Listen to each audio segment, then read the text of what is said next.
কসম খোদার এই বাংলার জমিন থেকে ইসকনের মতো এই নিষিদ্ধ সংগঠনকে বাংলার জমিন থেকে যদি ইসকনকে দূর না করা হয়, ইসকনকে দূর করার জন্য রক্ত লাগলে রক্ত দিব, জীবন লাগলে জীবন দিব, তবু বাংলার জমিন থেকে ইসকনকে দূর করে ছাড়বো ইনশাআল্লাহ। কারা কারা তুই আমাকে তুই হাত উঠে মঞ্চ দেখে দাও। ইসকন হিন্দুদের কোনো সমস্যা নেই, আমাদের সমস্যা ইসকন নিয়ে।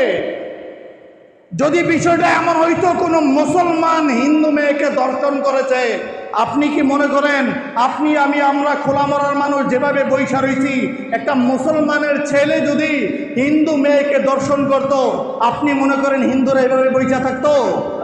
আরে বলেন না, বৈশা থাকতো?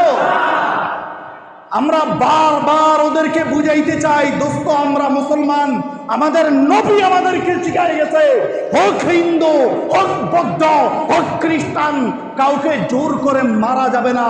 সে যদি তোমার দেশে বসবাস করে তাকে মায়ের পেটের ভাইয়ের মতো আদর দিয়ে স্নেহ ভালোবাসা সোহাগ দিয়ে তাকে একসাথে চলো।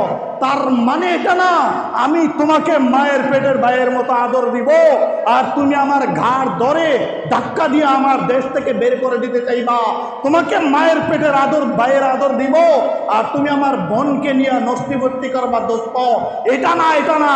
যদি এইভাবে চলতে থাকে তো ইসকন তো দূরের কথা, বাংলার জমিনে কোনো অমুসলিম থাকতে পারবে না, পারবে না, পারবে না। এজন্য হাতে পায়ে ধরে বলি, আমরা হিন্দুরা ভাই ভাই, আমাদের এই যে ভাই ভাইয়ের সম্পর্কটা আছে, বাজারে দেখা হইলে হিন্দু ও মুসলমানদেরকে সালাম দিয়ে লাই দেয় না ভাই? বলে না দেয় না? দেয়। তাদের সাথে আমাদের ভালো সম্পর্ক, তারা দোকান দিছে আমরা কিনতেছি, আমরা দোকান দিছি তারা কিনতেছে, বাজারে দেখলে একটা চা খাওয়ায় আঞ্জা দিয়ে ধরে। এই সম্পর্ক ওরা যারা নষ্ট করতে চাইতেছে, আমাদের আগে তো ভাই তোরা নামার কথা কয় না, আমগো আগে তোরা নামবি যে ভাই, তবু কারণে আমগো এই সম্পর্কটা নষ্ট হয়ে যেতেছে। আল্লাহর দোয়া ইসকন মিসকন লাগবো না।